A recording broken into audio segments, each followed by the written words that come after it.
Bonjour et bienvenue dans New Deal, le podcast IFRI TTSO Slate qui revient chaque semaine sur l'actualité américaine.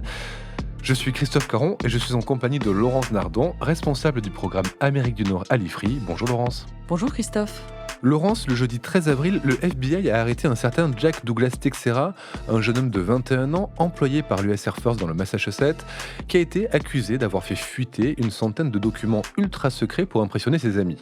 Malheureusement, ces documents sont peu à peu apparus sur les réseaux sociaux, ce qui a attiré l'attention des autorités. Et le problème, c'est qu'ils révèlent principalement ce que savent les militaires américains de la guerre en Ukraine, qu'ils parlent aussi d'autres régions, avec des implications potentiellement très graves pour la sécurité des États-Unis et de leurs alliés.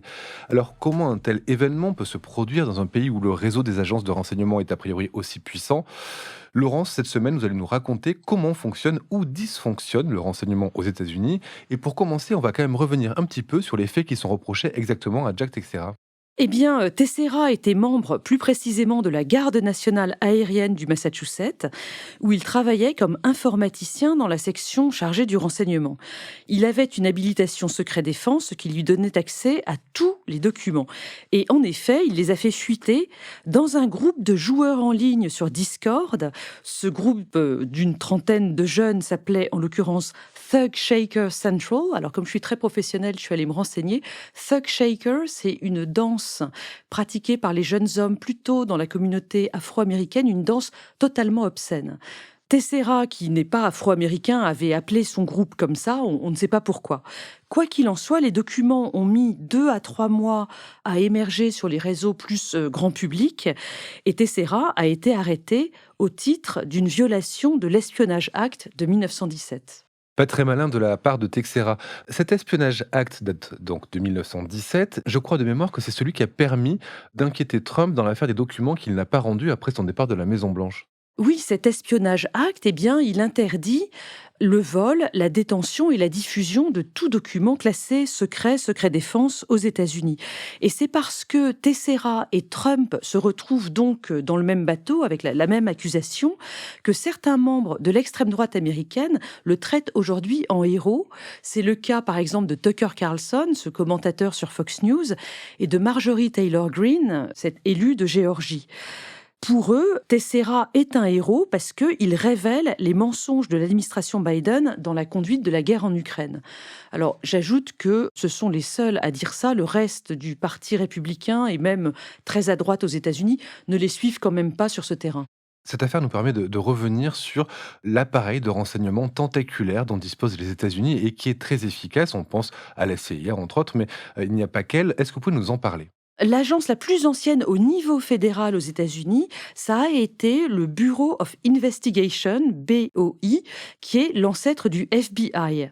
Ce BOI, il a été créé dès 1908 par le procureur général, donc le ministre de la Justice de l'époque, qui n'était autre, figurez-vous, que Charles-Joseph Bonaparte Patterson, un petit-neveu de Napoléon Ier, égaré aux États-Unis.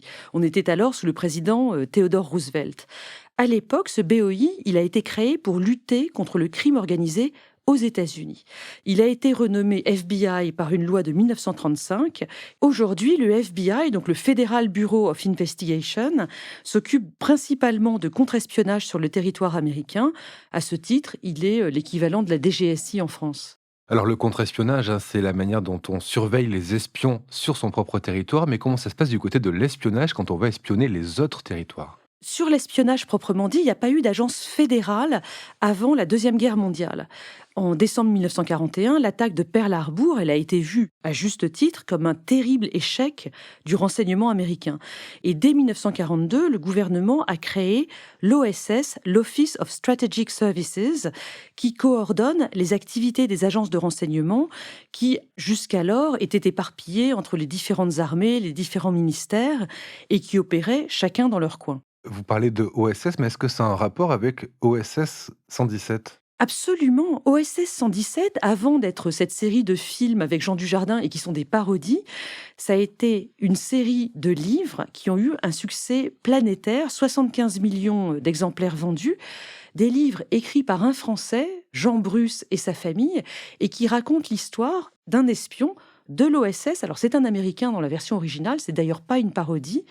J'en ai jamais lu, j'aimerais bien essayer. Écoutez, vous nous ferez une fiche de lecture quand vous l'aurez fait. Revenons aux agences américaines de renseignement. Il y en a une qui est connue dans le monde entier, qu'on voit dans beaucoup de films, c'est la CIA. Quand est-ce qu'elle, elle arrive? Eh bien, c'est après la guerre, lorsque l'OSS a été remplacée par la CIA. Au moment où la guerre froide se met en place, le président Truman a fait voter une très grande loi, c'était en 1947, qui réorganise complètement les forces armées et le renseignement américain. Cette loi de 47, elle crée non seulement le poste de secrétaire à la défense, elle crée le National Security Council à la Maison-Blanche, elle sépare l'US Air Force de l'armée de terre pour en faire une arme proprement dite, et elle crée donc la CIA, la Central Intelligence Agency, qui est chargée de l'espionnage dans le reste du monde. Alors le FBI et la CIA sont les plus connus du grand public, mais j'imagine qu'il y a d'autres agences qui sont en charge aussi du renseignement. Oui, il y en a plus d'une douzaine à l'heure actuelle et on s'y perd dans tous les sigles. Mais pour les décrire rapidement, il suffit de dire qu'il y a les agences des différents ministères, donc une agence de renseignement pour le département d'État, pour le département du Trésor, pour le département de l'énergie et pour la Drug Enforcement Administration qui s'occupe de la lutte contre la drogue. Mention spéciale pour le DoD, le Department of Defense, qui a plusieurs agences. Une agence militaire générale proprement dite, un peu comme la DRM chez nous, la direction du renseignement militaire. Il y a aussi une agence pour les forces navales. Alors c'est l'agence d'ailleurs la plus ancienne, elle a été fondée en 1882. L'armée de l'air, les Coast Guard, les Marines, etc. ont elles aussi leur propre agence de renseignement, plus une opérationnelle pour les différents niveaux tactiques, stratégiques, etc. Et puis, enfin, il y a des agences de renseignement qui sont dédiées à certaines méthodes de collecte. Il y a pas moins de 3 agences sur le spatial, dont le NRO, le National Reconnaissance Office, qui a été fondé en 1960 et qui est chargé de gérer le renseignement satellitaire. Et puis, très important, je l'ai gardé pour la fin, la NSA, la National Security Agency, fondée en 1952 et qui s'occupe de renseignements électromagnétiques et informatiques. C'est à la NSA qu'on entend des noms bizarres comme SIGINT pour Signal Intelligence, les renseignements sur les signaux, ELINT, le renseignement électronique, COMINT, le renseignement venu de systèmes de communication.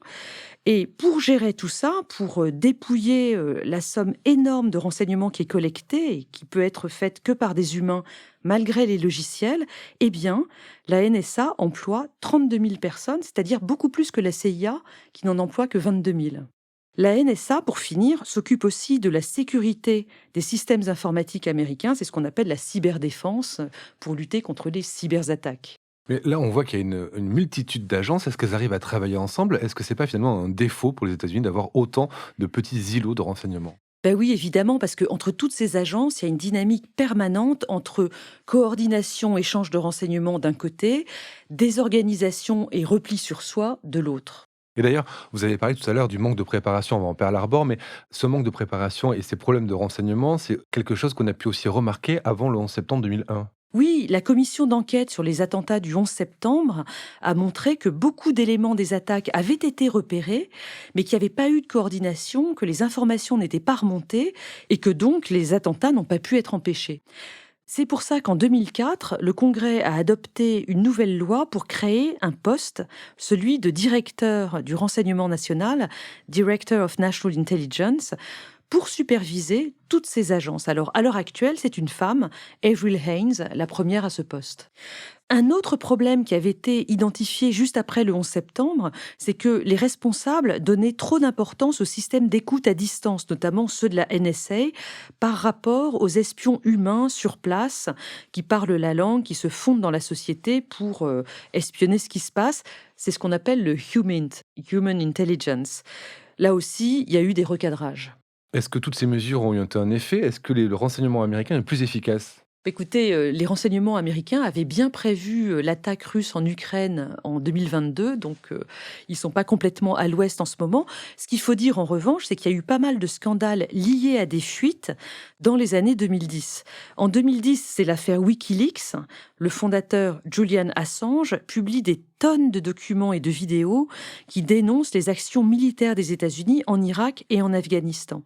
Ces documents, ils lui ont été fournis par Chelsea Manning, entre autres, une analyste dans l'armée. Mais ça, à la limite, c'est une fuite qui dénonçait des problèmes militaires. Mais sur le renseignement lui-même, il y a eu une fuite très importante en 2013, organisée par Edward Snowden. Alors lui aussi, comme Jack Teixeira, c'est un informaticien. Il travaillait pour la CIA et pour la NSA. Et en 2013, donc, il a publié des informations qui ont fait un scandale international sur l'espionnage absolument massif qui était réalisé, qui est peut-être toujours réalisé, par la NSA. Cette agence, on découvre donc à cette époque qu'elle espionne les téléphones de tout le monde, dont ceux des dirigeants alliés des États-Unis en Europe, Angela Merkel par exemple. Et puis, on apprend qu'elle demande aux entreprises de la Silicon Valley de laisser des failles dans les logiciels pour que les espions de la NSA puissent s'introduire et espionner les clients de ces entreprises. Ce qu'on appelle des backdoors. Absolument.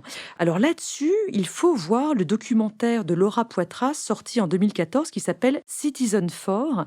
Citizen4, c'est le pseudonyme que Edward Snowden s'était donné lorsqu'il a contacté la documentariste. Citizen4 qui a d'ailleurs eu l'Oscar du meilleur film documentaire en 2015. En Europe, on l'a dit, ces révélations ont fait scandale, mais il faut bien reconnaître que les pays s'espionnent tout le temps les uns les autres. Entre alliés, c'est un petit peu plus délicat, mais je pense que ça se fait quand même.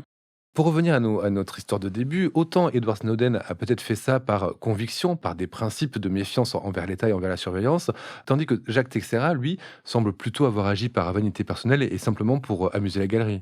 Oui, la communauté du renseignement, c'est vraiment le problème. Elle fait travailler des dizaines de milliers de très jeunes gens. Parfois, ils s'ennuient, parfois, ils ne sont pas d'accord avec ce que font les États-Unis. Et du coup, il est vraiment impossible de s'assurer de leur loyauté sur le long terme. En l'occurrence, on a desserré un peu le contrôle après le 11 septembre pour que les agences puissent échanger plus et qu'on ne passe pas à côté de quelque chose de grave. Mais à l'évidence, ça pose des risques de sécurité parce que les fuites sont plus faciles. C'est vraiment dur de savoir où trouver le point d'équilibre. Je le disais un peu plus tôt, si on connaît aussi bien les noms CIA et FBI, c'est parce que l'espionnage est très présent à Hollywood et dans la pop culture. Oui, et le plus grand héros espion de tous les temps, c'est évidemment James Bond, un Britannique. Et du coup, il faut absolument qu'on fasse un petit détour par la Grande-Bretagne, qui joue un rôle extrêmement important dans la mise en place de cette communauté du renseignement aux États-Unis. Pendant la Seconde Guerre mondiale, lorsque l'Office of Strategic Services, OSS, se développe aux États-Unis, eh bien, il le fait sur le modèle et en collaboration avec les services britanniques, le MI6 et le JCHQ, le Government Communication Headquarters, qui est l'équivalent déjà à l'époque de la NSA dans la banlieue de Londres. Les deux pays sont d'ailleurs toujours liés par le traité UK-USA, un traité de partage de renseignements. On l'appelle aussi le Five Eyes, parce qu'il y a 5 pays, les États-Unis, la Grande-Bretagne, le Canada, l'Australie et la Nouvelle-Zélande. Cette importance de la Grande-Bretagne dans l'histoire du renseignement aux États-Unis, elle se voit aussi dans la culture de l'espionnage aux États-Unis. Revenons à James Bond, donc un héros britannique. On voit bien dans les différents films de la série que les espions de la CIA sont traités avec un petit peu de condescendance par les Britanniques. Il faut aussi parler des livres de John le Carré, là aussi un Anglais, et même le très grand film d'espionnage North by Northwest, La mort aux trousses avec Cary Grant, 1959, eh bien, c'est un film d'Hitchcock, qui est un réalisateur britannique. Enfin, ça n'empêche pas qu'il y a quand même beaucoup de films et de séries américaines d'espionnage. Oui, et là, il y en a tellement que j'ai eu du mal à en choisir quelques-unes à vous citer. Pour les films, on va prendre Zero Dark Thirty, un film de 2012 avec Jessica Chastain sur la traque de Ben Laden par la CIA. Qui a eu lui aussi un Oscar. Et pour les séries, on va prendre Homeland, la première saison est sortie en 2011, qui raconte le retour d'un prisonnier américain en Irak aux États-Unis et le fait qu'il a possiblement été retourné pendant sa détention. Et puis on va aussi parler de The Americans, une série qui est sortie en 2013 et qui raconte la vie d'un couple, d'une famille d'espions russes à Washington dans les années 80. Une extraordinaire série. On parlait d'influence américaine, mais il y a peut-être aussi une influence française. Pour terminer, je voudrais dire que George Clooney va produire et réaliser cette année, 2023, une version américaine du Bureau des légendes qui s'appellera The Department. Alors, je ne crois pas qu'il va jouer dedans lui-même. On va voir ce qui se passe. Quant à moi, je ne peux que vous conseiller le dessin animé American Dad avec un héros qui travaille à la CIA. Vous n'y apprendrez pas grand-chose sur l'agence, mais vous rigolerez bien. Merci Laurence et à bientôt pour un nouvel épisode de New Deal. Merci Christophe, à bientôt. New Deal, chaque semaine sur Slate, TTSO, Lifree et sur vos plateformes de podcast préférées.